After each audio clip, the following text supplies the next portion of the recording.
Pretty difficult slate for tonight in MLB DFS, where we have one obvious pitcher and one obvious stack that I feel really, really good about for tonight. Beyond that, the depth is concerning, is what I would say, where there aren't a lot of like surefire options. I think they're a very obvious path of failure for everything. So it's one where we'll need to tread a bit lightly, potentially proceed with some caution, but I do think there are some plays we can get to and feel good about despite the red flags. We're going to break down those options for today, how I'm ranking them, why they may be risky, and what to do with that information to get you ready for MLB DFS for tonight. Welcome on into the solo shot. That's right here on the FanDuel Podcast Network and numberFire.com. My name is Jim Sonis. I am a senior writer and analyst for numberFire, here to break down Monday night's 7-game main slate. We're locked set for 7:20 p.m. Eastern for today. Again, locked at 7:20 p.m. Eastern. That's a good thing, too, because the one weather spot for today is in that 7:20 game. It is the Braves and the Dodgers. There's a chance of rain in that game, and it looks like mildly concerning, but not a huge concern. Think they should be good to go. So I feel okay about them getting that game in, but it does help. We have 15 extra minutes before lock to get last minute check-ins with the forecast and stuff like that. So that's the one rain concern for tonight, but luckily, the way the slate breaks down is in our favor with that Dodgers and Braves game. We're going to break down the pitching options, including one in that game, and get you ready for tonight's slate here in just 1 second. But first, a reminder to make sure you're subscribed to the numberFire Daily Fantasy Podcast feed, wherever you get your podcasts. PGA DFS for the Charles Schwab Challenge coming up tomorrow with myself and Brandon Gandula, breaking down that. USC for the big events via Austin Swaim, all that right here in this same feed. So go search for the numberFire Daily Fantasy Podcast feed wherever you get your podcasts. Hit subscribe, and if you like what you hear, leave us a 5-star rating on Apple Podcasts. Also check out the solo shot over on the FanDuel YouTube page, and if you like what you hear there, leave us a thumbs up. The NBA playoffs are still chugging along, and you can get on the action right from first tip with FanDuel. Right now, all customers get a no-sweat same-game parlay every weekend when you bet the NBA playoffs. That's right. Just place a 3+ leg same game parlay or same game parlay plus on any NBA playoff game. You'll get bonus bets back if you don't win. There's no better place to bet all the playoff action than America's #1 sportsbook. Head to the FanDuel app and get a no sweat same game parlay every weekend of the NBA playoffs. FanDuel, official sports betting partner of the NBA. Must be 21 plus and present in select states. FanDuel is offering online sports wagering in Kansas under an agreement with Kansas Star Casino LLC. Bonus issued is non-withdrawable bonus bets that expire 7 days after receipt. Restrictions apply. See terms at sportsbook.fanduel.com. Gambling problem? Call 1-800-GAMBLER or visit fanduel.com/RG. In Massachusetts, hope is here. Gambling helpline ma.org or call 800-327-5050 for 24/7 support. In New York, 1-877-8-HOPE-NY or text HOPE-NY. In Arizona, 1-800-NEXT-STEP or text NEXT STEP to 53342.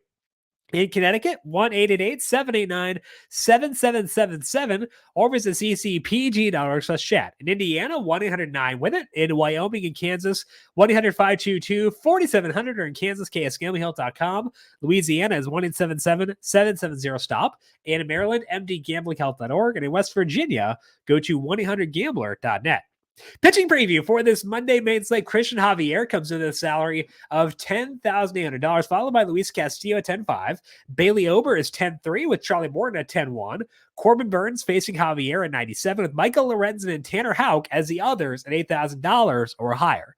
Now, I think that the one no-brainer here is Luis Castillo. Castillo is at home facing the A's, and you're not going to find a lot to nitpick with that. I am very okay putting Castillo at the top of my list. The A's matchup is not as good as it is on the flip side, where we want to target their pitchers with reckless abandon, and the hitting is better than that. So it's not as good of a matchup as it may seem based on our perception of this team, but it is still a good one. They have a 25% strikeout rate against righties in the current active roster, and Castillo has struggled with hard contact so far this year. He's let up 6 home runs in his past 4 starts, but he's still a lot of strikeouts. And again, in this mesh with the A's, I think that is a pretty good combination. Across 8 starts with fewer sinkers, Castillo has a 27% strikeout rate with a 3.51 skill interactive ERA and minimal walks. He also has not faced Oakland, despite being a division rival in that time, which means there are no familiarity issues here in this matchup. We've seen Castillo get to 9 strikeouts twice this year. He had 8 in another. I have him projected for 6.9 strikeouts tonight, which is plenty enough to make him viable. So I am happy to be high Castillo here. And I think that at the salary 10.5 makes a lot of sense. I can get there easily on this slate based on the hitting options available. So definitely want to be high on Luis Castillo for tonight. As far as the second sliding, it's between Javier and Morton. And Javier on the road against the Brewers, not a bad spot. But I kind of think I like Morton, which is weird because I have not talked, I don't think about Morton in the pitching section at all so far this year because the age is always concerning. But he also is not getting strikeouts earlier on. He's facing the Dodgers today, so maybe odd to finally be on Morton now, but I do think it is the right time because Morton has been a lot better recently. As I said, got off to a slow start. Across his 3 starts, his strikeout totals were 1, 6, and 5. But in that third start, a 5 strikeout game, he finally got back to leaning heavily on his curveball. He threw it 49% of the time in that game versus 34% of the first 2 starts. And getting back to that curveball has helped Morton get into his groove. Across 6 starts with his curves up and his sinkers down, Morton has a 3.74 skill interactive ERA. His strikeout rate is 27%, and his hard hit rate is better. It's still bad at 38%, or not great at 38%, but it's better than it used to be. And that's even with 4 of the 6 starts coming on the road, whereas Morton has typically been a guy with pretty extreme home road splits. So he's been good despite being away from home. He's now at home for tonight. He is facing the Dodgers, 221 ISO against righties, so it's objectively a very bad matchup. But I've got Morton projected for 7.1 strikeouts. That is actually a hair above Castillo. It's above Javier as well. So I'm okay giving him a ride. There are concerns for sure, but I think that Morton deserves to be in the 2 slot because Castillo's like the cash game guy. Morton is a tournament guy with upside, and I think that does make a lot of sense. So for me, it's Castillo 1, Morton 2, Javier 3. As far as the value play goes, your options, in my eyes at least, are a guy with a 7.09 ERA and a guy pitching at Coors Field. Those options, Brady Singer with a bad ERA, Edward Cabrera at Coors Field. Cabrera also had a blister in his last start, which is not ideal, but I think I am going to go with him. That might tell you how good I feel about the value plays, but I think he has upside. It will require some white knuckling for sure, but he could pitch well. He's facing the Rockies here, which does help ease the Coors burden a bit because they have an 88 WRC plus against righties with a 140 ISO despite playing half their games at Coors Field. The WRC plus accounts for that. The ISO does not. It's low, even though they play half their games here. And Cabrera, I kind of think might be on the verge of a breakout because his ERA this year is 5.13, but over his past 4 starts, he started throwing his sinker more often again. And that's helped him trim back on his walk rate. It's still 12% this time, which is high, but it's not 16%, which is his full season mark. And he also has a 39% strikeout rate in that 4-start sample with a 24% fly ball rate. Those numbers are good. He still has massive flaws. Hard contact is too high. Walk rate is too high. Has had bad results. But he had 12 strikeouts in one game and 8 in another, which means he is capable of a ceiling game, and not everyone can do that. So I would not blame you for going Singer over Cabrera. Singer is a very good matchup. There's stability in his pitch count. He's at home, but I kind of like the volatility in Cabrera. It could be good. So I don't blame you if you don't want to go there. I don't really want to go there myself. But I think as far as the value plays, he's my favorite guy, which again, I think says more about the value plays than it does about Cabrera for tonight. But he has a path to upside. I will take that for sure. But to me, it is Castillo 1, Javier 3, and I forgot who the second person was. It was Charlie Morton. So Castillo 1, Morton 2, Javier 3, the pitching options for today with, I guess, Cabrera, the top value on the slate. The one obvious stacking option is back in that Seattle game. It's going to be the Mariners, and that's despite the fact they have not gotten off to a great start against lefties so far this year. Their WRC plus is just 90 on the current active roster, but they've got dudes. They've got guys who can match lefties, even if they haven't done so far this year. So I think we can have faith in the Mariners and stack them here. They're facing Kyle Muller, who is a lefty, so that's why we're talking about the lefties there. But we also get the addition of the A's bullpen, which is always a plus. The Muller part is appealing on its own, though. So far this year, Muller has a 5.33 skill interactive ERA with a 15% strikeout rate and a 10% walk rate. He's letting up a ton of hard contact. So the results are actually worse than the peripherals, even though those peripherals are not great.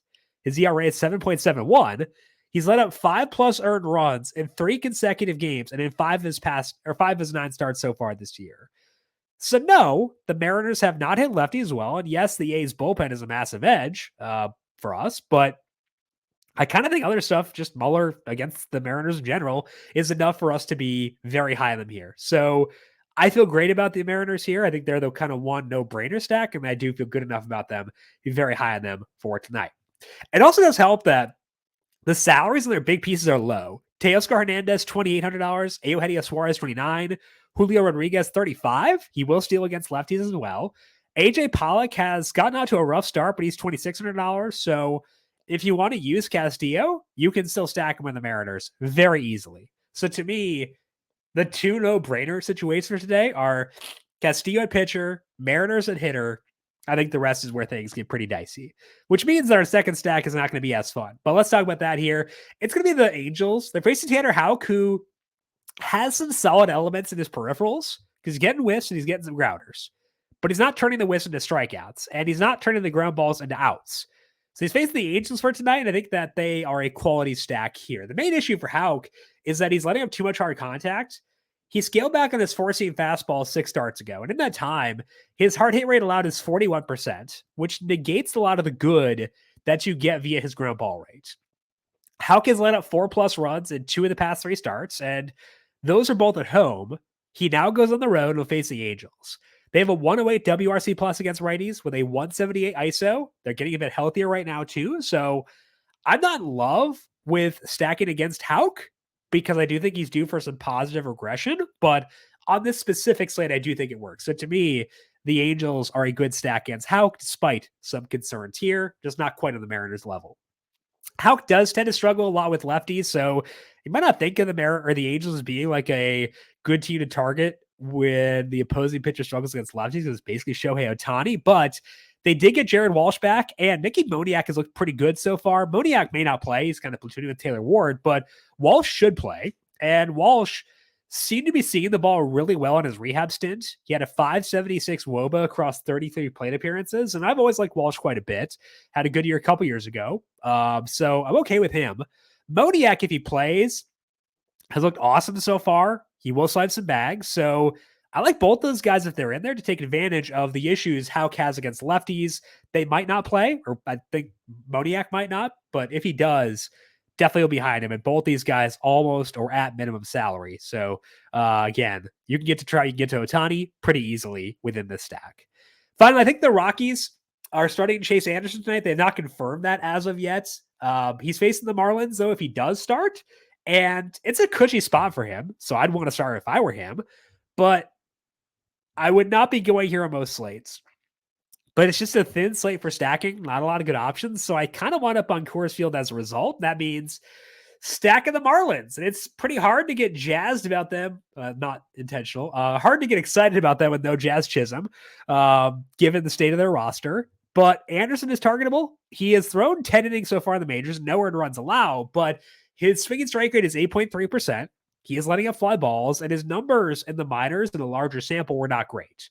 So Anderson might keep it up, but I'm not convinced yet.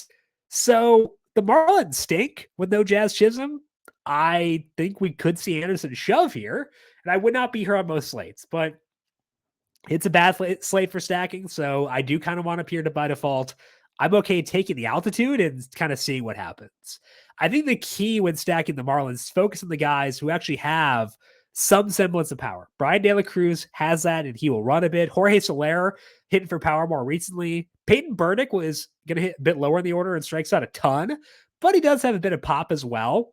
So I don't blame you if you want to avoid the Marlins. I do too, personally, but it's just hard to do so on this slate.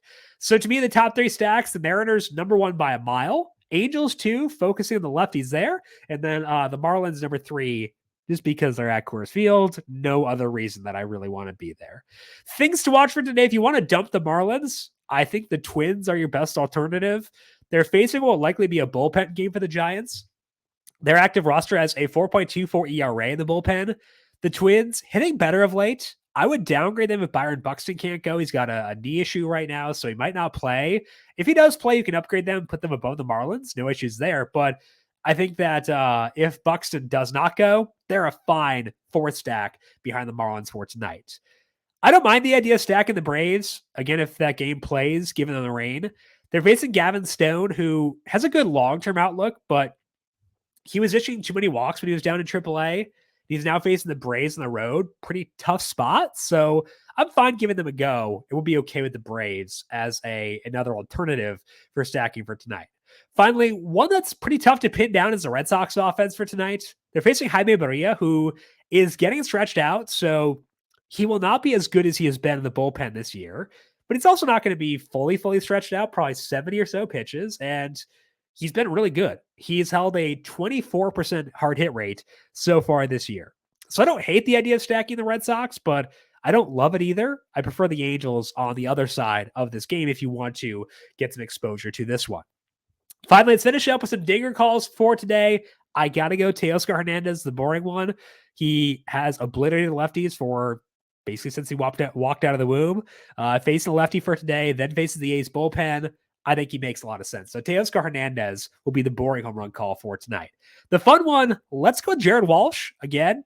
Saw the ball pretty well in the minors. Now facing off against Houck, who was struggling against lefties. So I think it's a good convergence. So we'll go Teoscar Hernandez and Jared Walsh as the 2 home run calls for today. That's all we got here for today on the solo shot. It's a weird one again. It's a weird slate given that we have kind of one good option in each category, but I think we have other ways to navigate around that for the other slots in your rosters. Do not forget to subscribe to the numberFire Daily Fantasy Podcast feed wherever you get your podcasts. While you're there, if you like what you hear, leave us a 5-star rating as well. And also check us out over on the FanDuel YouTube page. Subscribe there and also give us a thumbs up if you like what you see on the solo shot side of things. If you've got any questions for me, I am on Twitter at JimSannes, JimSannes. You can also follow the FanDuel Podcast Network at FanDuel Podcast. I want to thank you all for tuning in for today. Good luck to you with your MLB DFS lineups. We'll talk to you once again tomorrow to preview Tuesday's slate. This has been the solo shot right here on the FanDuel Podcast Network.